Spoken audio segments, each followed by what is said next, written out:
Mukhang nangangalawang pa yung ibang teams ngayon dahil tanging Golden State lang ang team na merong magandang 3-point shooting sa 4 na teams na naglaro sa opening night. Sila ang lumagpas ng nasa 30% mula sa beyond the arc.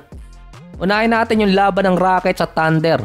Hindi lang pang Twitter si Kevin Durant kundi pang live din. Bumawi ng ibo siya ng mga fans habang nasa introduction.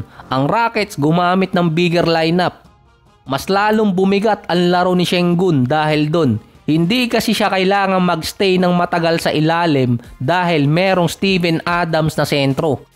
Kahit 4 points lang si Adams, 13 rebounds at 5 offensive rebounds ang nagagawa niya. Malaking difference yun para sa Houston. Nakakapag-spread pa magkabila si KD at si Sengun. Nagpalit din ng position si Kevin Durant. Shooting guard na siya ngayon. Nasa 23 points, 9 rebounds at 0 out of 4 sa beyond the arc. Medyo kinakalawang pa sa 3-point area. Big time offense pa rin ang binigay ni Kevin Durant para sa Houston. Pero si Sengun nasa 39 points, 11 rebounds, 7 assists at nasa 5 3-point shot. Kaso 0 out of 5 naman siya sa opener sa kanyang karir. Hindi pa siya nananalo sa opening game na SGA kasi sa dulo. Naka 30 points ba naman sa second half itong si SGA. Na-foul pa ni Kevin Durant sa last possession. Nilockdown na siya ni Kevin Durant kaso nilockdown naman si KD ng mga referee. Bago kasi pumasok ang second overtime, meron na kasing miss call ang referee doon. Hindi binigyan ng timeout si Kevin Durant.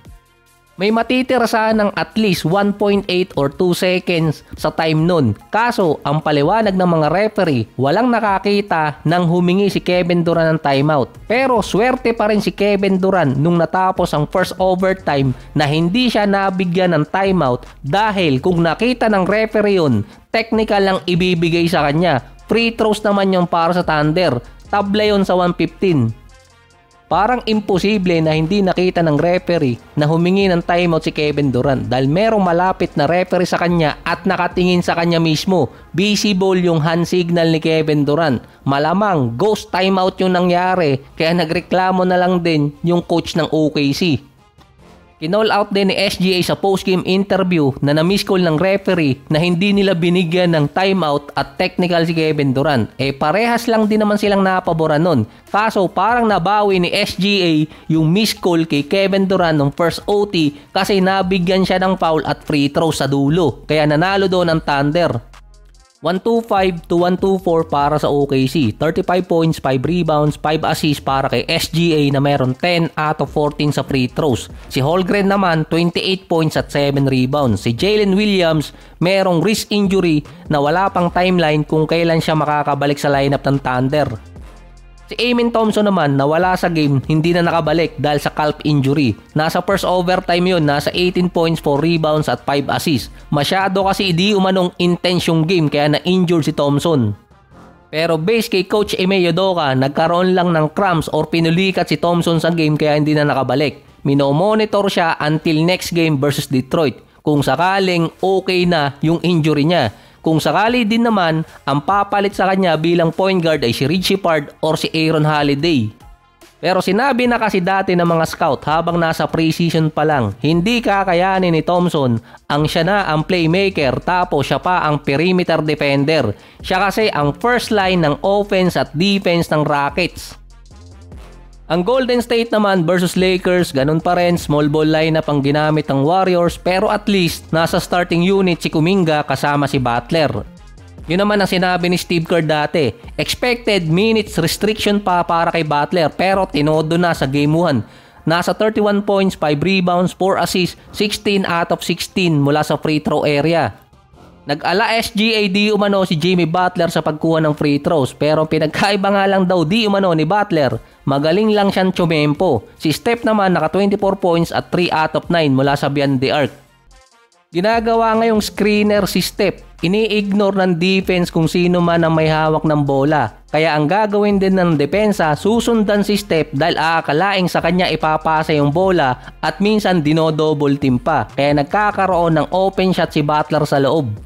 Halos iniba rin ni Steve Kerr yung focus ng offense ngayon. More on mid-range at offense kay Butler. Tulad lang din sa preview sa last episode, expose ang weakness ng Lakers sa first game pa lang. Dahil ang Warriors meron 33 points galing sa bench. Baka mas malaki pa yon kung si Horford ang nilagay sa starting unit. At nasa 20 minutes lang din naman ang nilaro niya nun. Ang Lakers naman nasa 18 points sa bench scoring. Lamang lang ng isa sa 17 points ni Buddy Hield. Hindi pinalaro si Dalton dahil 9 players rotation pa rin ang ginagawa ni Redick.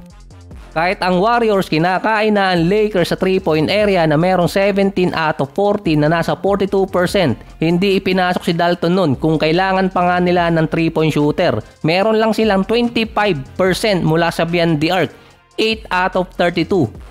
Kahit si Luka minamalas na sa beyond the arc na 2 out of 10 kahit pa meron siyang 43 points, 13 rebounds at 9 assists. Buti pa andun si Austin Reeves na naka 26 points, 5 rebounds at 9 assists. Malas din siya sa 3-point area. Si DeAndre Ayton naman, paborito ngayon na i-bash ng mga fans online. Tinamaan di umano ng katamaran sa depensa. Yung offense kasi may Luka at Reeves na. Kaso yung defense, napupuruhan sila sa loob ng paint dahil hindi ganong makadepensa na maayos si Ayton. Dinidepensan si Steph sa perimeter ay naiiwan siya. Nakikipag-switch na si Hachimura. Dinouble team pa nila. Teka, mali pala, si Smart pala yun, hindi si Hachimura.